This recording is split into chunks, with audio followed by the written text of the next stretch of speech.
and I'm joined by all of the educational champions who are going to be fighting the Trump administration. Max Page, President of the Massachusetts Teachers Association, Lea-Antoinette, Serena, Executive Vice President of the Boston Teachers Union, Brant, Duncan, Secretary-Treasurer of the American Federation of Teachers, Massachusetts, Keondré McClay, Executive Director of the Boston Education Justice Alliance, and Devin Morris, co-founder and Executive Director of the Teachers Lounge, Massachusetts.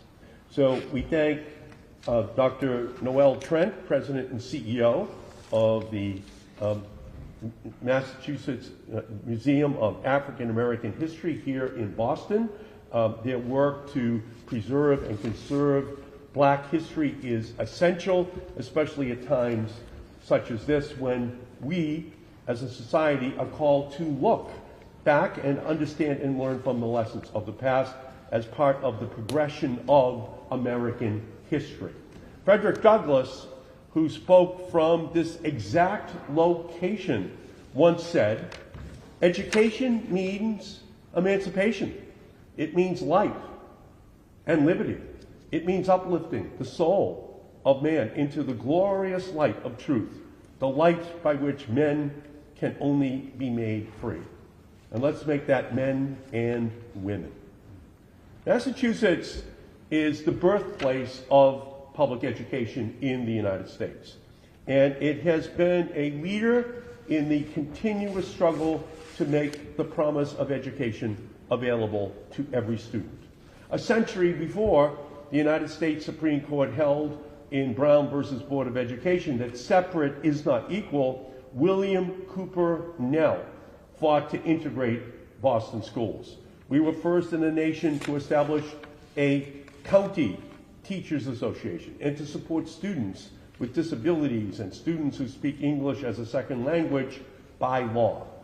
From then to now, Massachusetts continues to set the standard for making sure that every educator and every school has the resources they need to provide students with the opportunity to learn and to grow.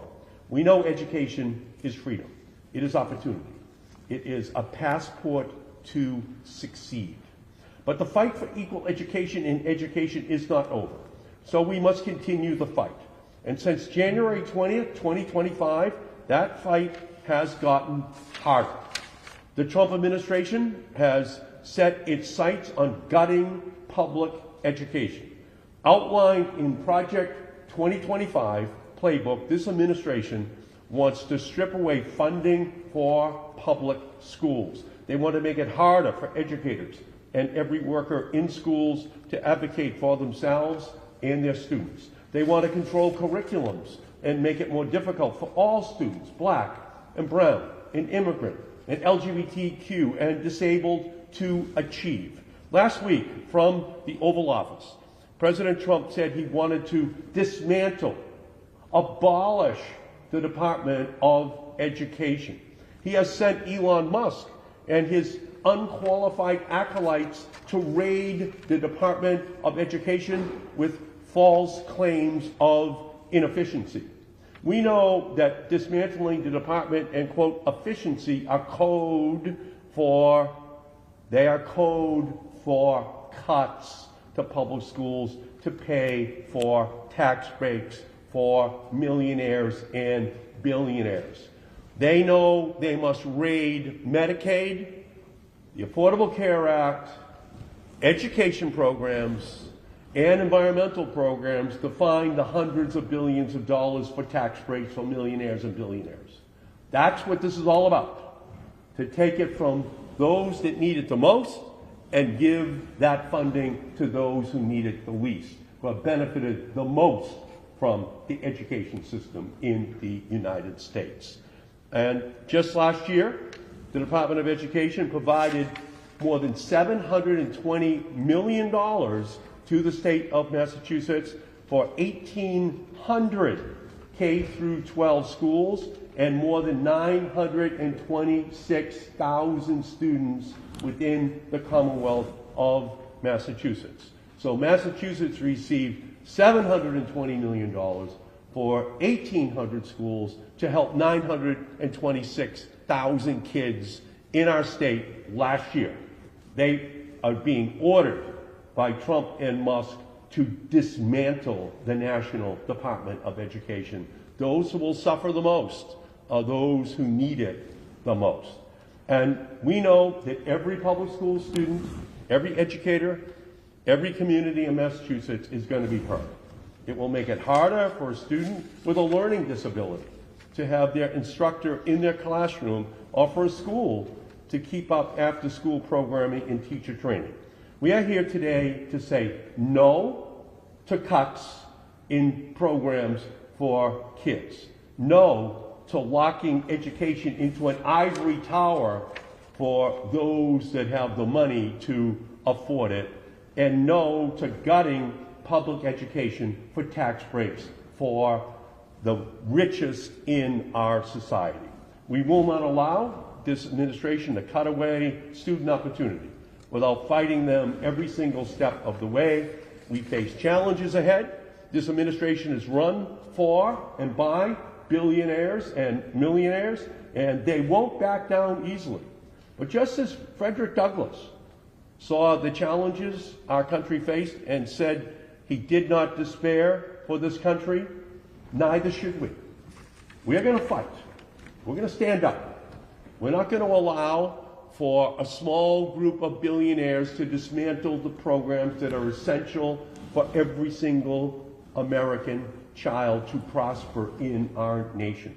And which is why our call is going to be, you cannot agonize, you must organize. You must stand up and fight against the billionaires to protect those children in our country who need educational opportunity the most. Organize and take back your government from this anti-worker billionaire boys club. We've got to take back our government for the American people and students all across our country. Donald Trump has nominated Linda McMahon to serve as Secretary of Education.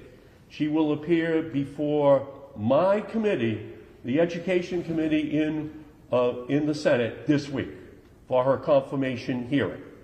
I'm going to make sure she answers to the American people and the students and the educators and the communities here in Massachusetts.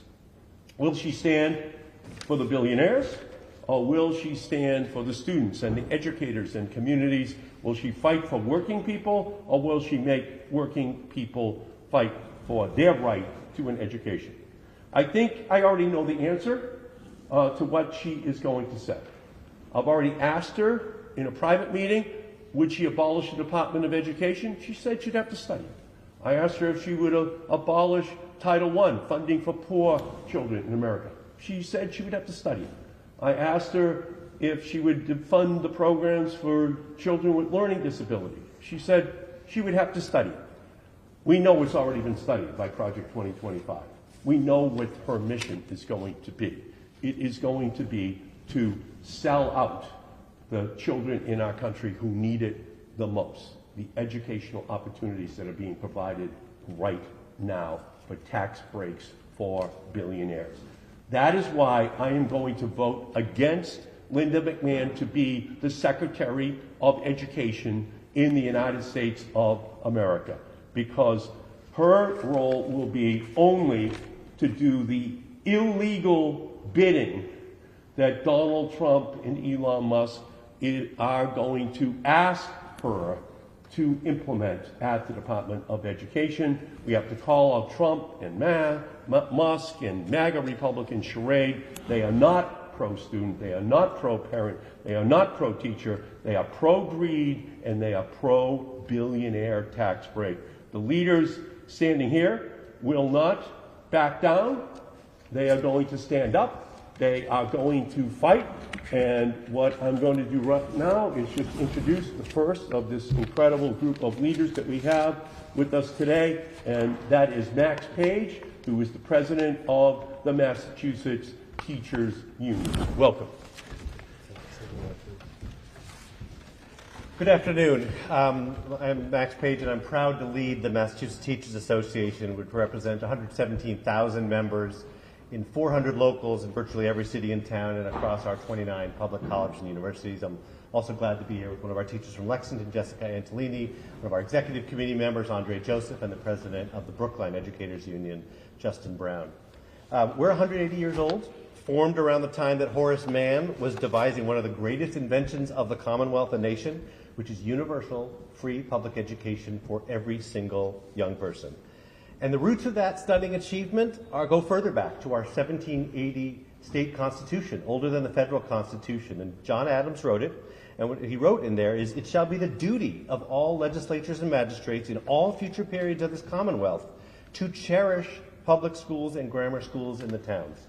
That has led to our commitment to welcoming in every student to a high-quality public education ever since then. Let's be clear, this incredible invention is the generator of our Commonwealth's powerful civic life, our economic might, our rich intellectual and cultural life, and it is under attack as no other time in our history. Trump works by sowing chaos, throwing daggers seemingly randomly. But all these executive orders aimed at public education, culminating in this latest proposal to end the Department of Education, are united in a hatred of the very idea of publicly funded education for all, what I would call a despotic disdain for the idea of free-thinking, educated citizenry, and in the hatred, frankly, of our unions who have made these public schools strong. The MTA will stand with fellow union leaders, with Senator Markey and the entire congressional delegation in fighting against these attacks on public education in Congress, in the courts, and in the streets, and we urge all elected officials to join us. We'll also resist by pushing ever harder for our legislative agenda here in Boston and in Washington, D.C. We will fight to fix our school funding formula to address the needs of our students. We'll demand living wages for education support professionals and adjunct faculty on our campuses. We will win truly debt-free public higher education for all of our residents. And we'll follow the inspiration of Senator Markey's Green New Deal and build green schools and campuses. We will make sure that every educator has paid family medical leave as everyone deserves. We have a history in Massachusetts of leading the way, of being a light unto the nation, and in no more important area of endeavor than in public education. We also have in Massachusetts experience with petty tyrants, and it doesn't end well for them. Thank you very much. And the next person is, go ahead, Brant. Good afternoon. My name is Brant Duncan, and I'm the Secretary-Treasurer for AFT Massachusetts. We represent 25,000 public school educators and employees, higher education faculty and staff, and librarians in districts across the state. We cherish our students in schools and are committed to excellence and opportunity for all our students. The Department of Education plays a significant role in this work, getting resources to the kids who need them the most. Low-income students, at-risk kids, those with special needs, and more. And make sure our highest needs schools can hire teachers and support staff, close opportunity gaps, and offer the wraparound services our students need. Reading specialists, math interventionists, special education teachers, instructional paraprofessionals, and social workers are often funded by federal resources. We need federal policy that puts kids first and creates opportunities and pathways to a better life. Dismantling the Department of Education is nothing short of stripping children across the nation the right to a world-class education. Many of our locals, Boston, Lynn, Lawrence, Chelsea, serve disproportionate number of students with special needs, English language learners, and low-income students. Their fear is palpable. Parents are worried about the services their children rely on. Children are worried about just showing up to school that puts a target on their backs because of their family's immigration status. Working families are worried about their job security, including our members in grant-funded research roles at institutions for higher ed. The maintenance workers that serve these campuses, while students worry whether they'll be able to continue their higher education if Pell Grants vanish. AFT will never stop fighting for our students and family and members and the protections and investments they deserve, from Title I funding to special needs protections to civil rights protections to federal student aid. The list goes on. All children, teachers, parents, and schools benefit from the Department of Education. It makes sure children have access to educational opportunities, no matter their family's ability, their zip code, or their background. It's about what's possible when we come together, because all students should have opportunity to thrive. We will continue to support our students, their families, and our members during this time of uncertainty.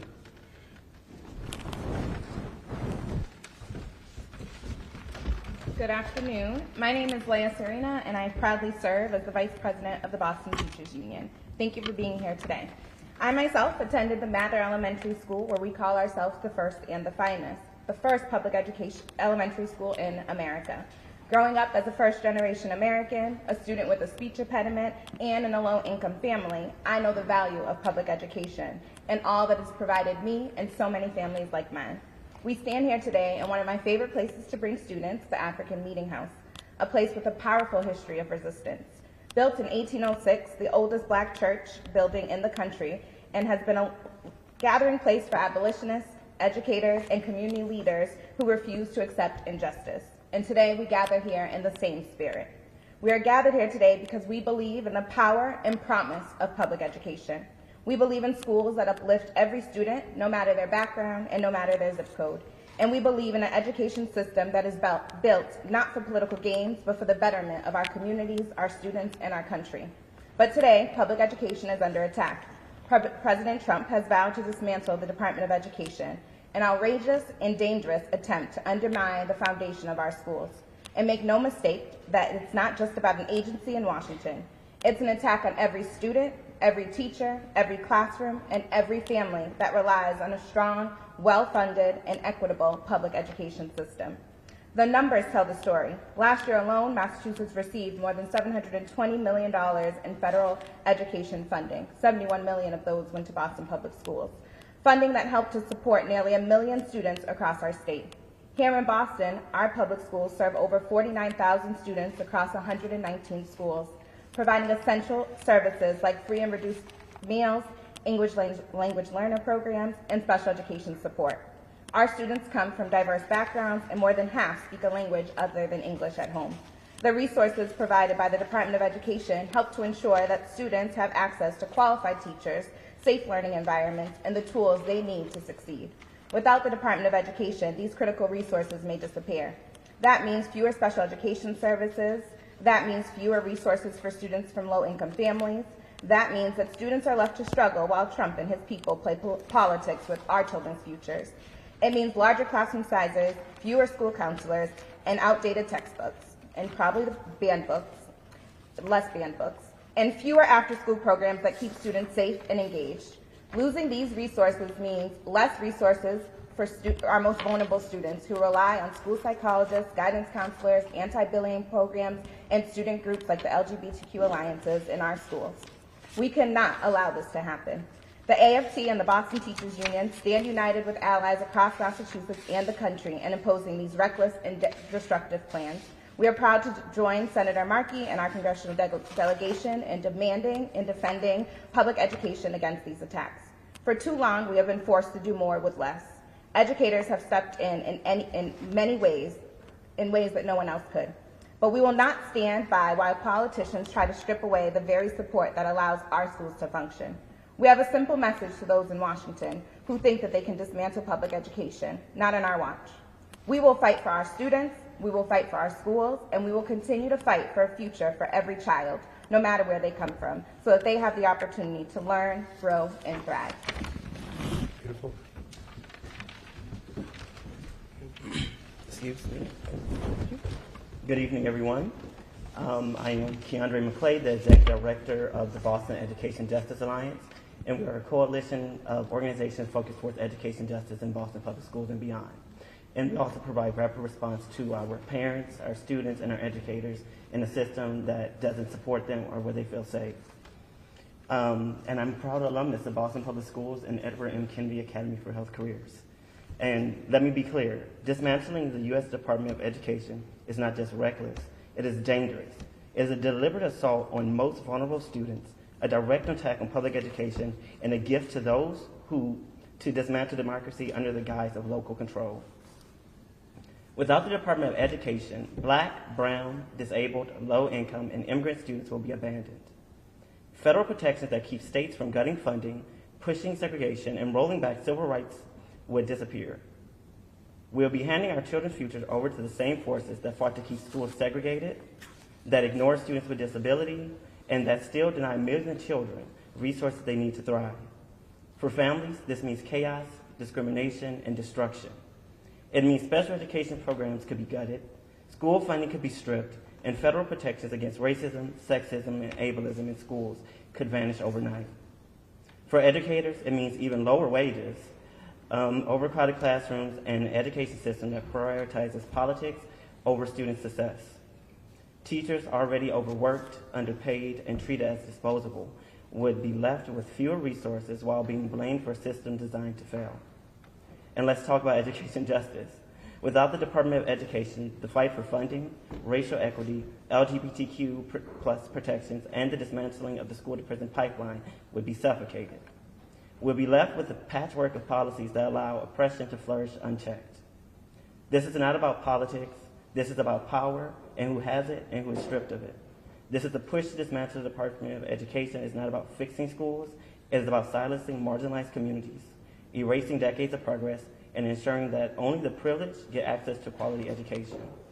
We cannot be silent. Education is liberation, and that we know it. And they know it. That's why they want to tear it down. But we won't let them. We must fight, not just to keep the Department of Education, but to demand that it does even more to serve students and dismantle systemic oppression. Because if we let them destroy public education, we let them destroy our future. Thank you.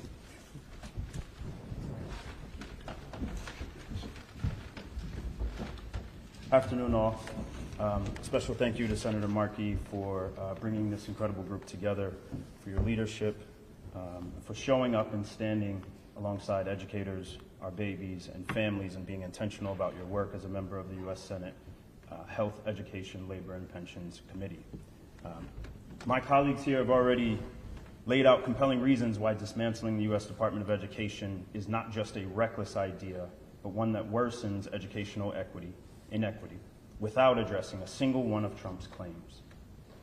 This proposal offers no real solutions, only more chaos and more harm. No matter who you voted for in this election, the executive orders from this administration are direct attacks on our babies and the dedicated educators who show up for them every single day. My name is Devin Morris. I'm the co-founder and executive director of a nonprofit called the Teachers Lounge. We do work to recruit, revitalize, and retain educators of color throughout the greater Boston area and beyond. My father once told me, you can't rationalize crazy. And yet, here we are, forced to debate something so fundamentally damaging that it defies logic. But I stand here today to make sure that Congress and the American people hear what educators already know deep in their bones.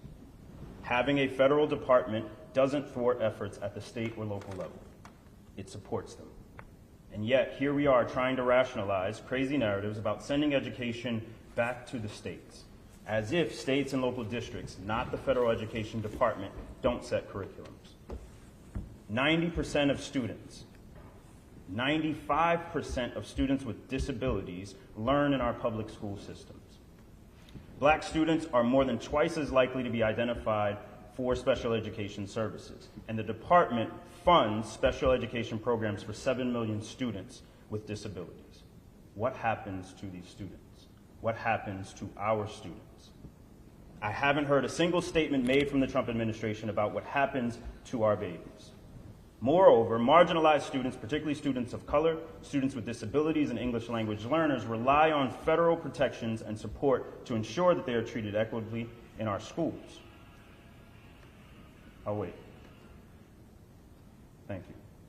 The Department of Education enforces civil rights laws which safeguard against discrimination, and without a centralized body to monitor and ensure that these protections, students could face increased discrimination, not decreased, and lowered expectations, and fewer opportunities for success and well-being.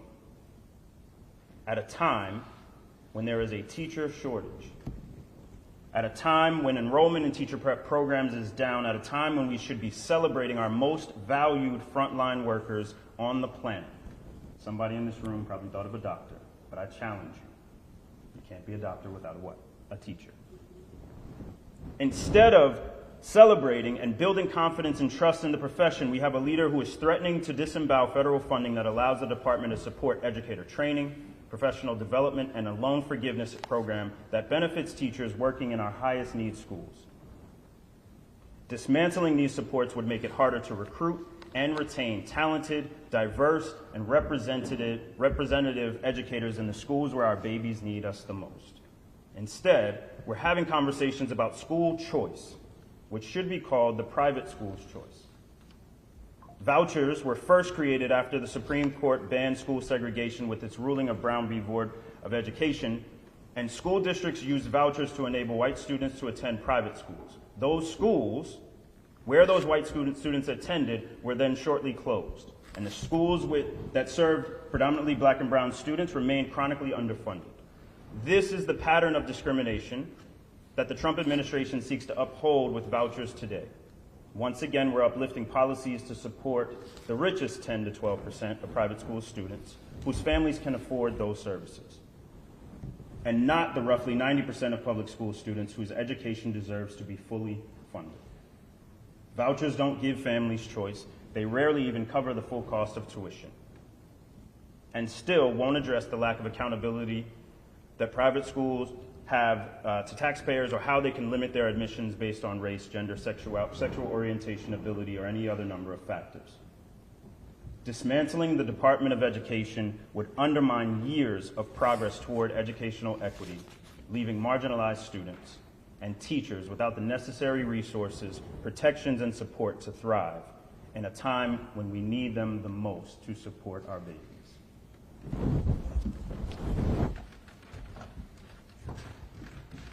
Beautiful. Okay. Beautiful. I think we just heard the echo of Frederick Douglass in this room, just telling us what we have to do today in order to make sure that there is justice for everyone within our society. We know that Trump and Musk are targeting programs for black, brown, and for kids with learning disabilities, kids who need the help the most. We know what it's all about, and we know that the billionaire class does not believe that they should be funding programs for all of those children in our society. And that's why we're about to have a historic debate, and it's why we have this event right here in Boston where it all started, this debate about who is entitled to all of the full protections of the United States Constitution. So we're going to take them on in the courts, we're going to take them on in the Senate, and ultimately we're going to have to take them on in the streets in terms of people coming out by the millions to protest what Donald Trump is seeking to perpetrate upon those most vulnerable children in our society. Any questions from anybody? Senator, it seems like a lot of the change of course from the Trump